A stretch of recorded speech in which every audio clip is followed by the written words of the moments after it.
ওস্তাদ এবং শিক্ষক কোনো এক তীর্থস্থানে যাইতেছিল। তো প্রতিমুহূর্তে এক জঙ্গলের মাঝে দেখলো যে একটি বাড়ি আছে এবং সেখানে সন্ধ্যা হয়েছে।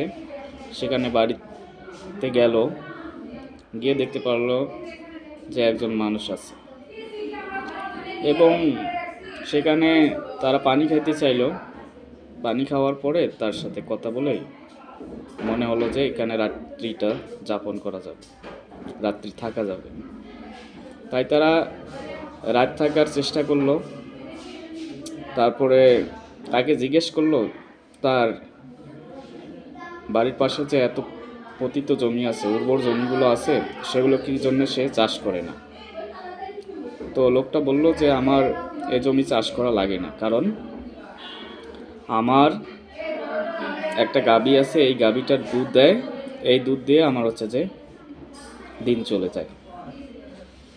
তারপর রাত্রি যাপন করলো তারা। ভোরবেলায় ওস্তাদ শিষ্যকে বলল, তুমি গরুটা নাও, এই গরুটা আমাদের নিয়ে যেতে হবে। তখন শিষ্য তো অবাক হয়ে গেল যে যার বাড়িতে থাকলাম, যার বাড়িতে খেলাম, তার গরু চুরি করব। তো এখন ওস্তাদ বলেছে শিষ্যর তো সে কাজ করতে হবে। তো তারা চুরি করে নিয়ে গেল এবং অন্য এক গরিব ব্যক্তিকে সেটা দান করলো। অনেক দিন পর ফেরার পথে আবার ওখানে শিষ্য একা আসছিল। এসে দেখে যে ওখানে সন্ধ্যা লেগে গেছে এবং ওই বাড়িতে উঠলো। তারপরে ওঠার পরে দেখলো যে আশ্চর্যজনকভাবে চতুর্দিকে ফল ফলাদি ফসল হয়েছে, অসাধারণ কিছু।